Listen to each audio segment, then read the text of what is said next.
Today we are going to be talking about the biggest driver for your sales, and that is your ascension path. You may have heard it before that this is your business funnel or your sales funnel, right? So a sales funnel is really about how you're going to get people to move from product to product in your product line, and you're always upselling them something new. The best example for this is what they do at McDonald's. You go in there, you get a value meal, they ask you, do you want fries with that? Do you want an apple pie? Do you want a shake? Do you want a McFlurry? That is called a business funnel. You go in there looking for one thing and you walk out with many things, right? So that is what a good business funnel does. So you want to get people started on your product, your core offer, your bread and butter product that you can sell over and over again and always maintain profitability.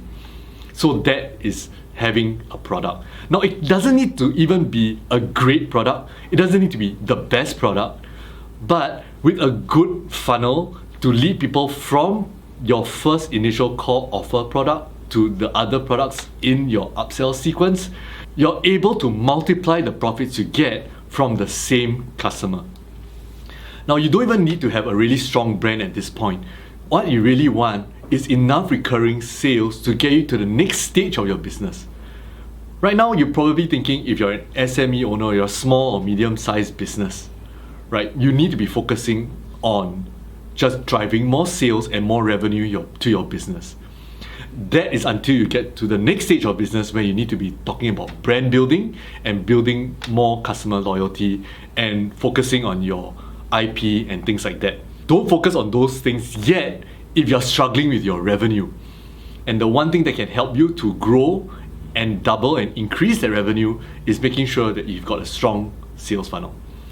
So make sure that as you're thinking about that core product, to not just sell that one thing. Think about what's the next step after they purchase that first item. What are things that you can bundle your product with that will be able to increase the value of your sales, right? So if you're thinking about how you can do these things, then you will immediately be able to, once you acquire that customer, drive and increase revenue over time. And this is going to be the primary source of revenue for your business. Hope that makes sense to you.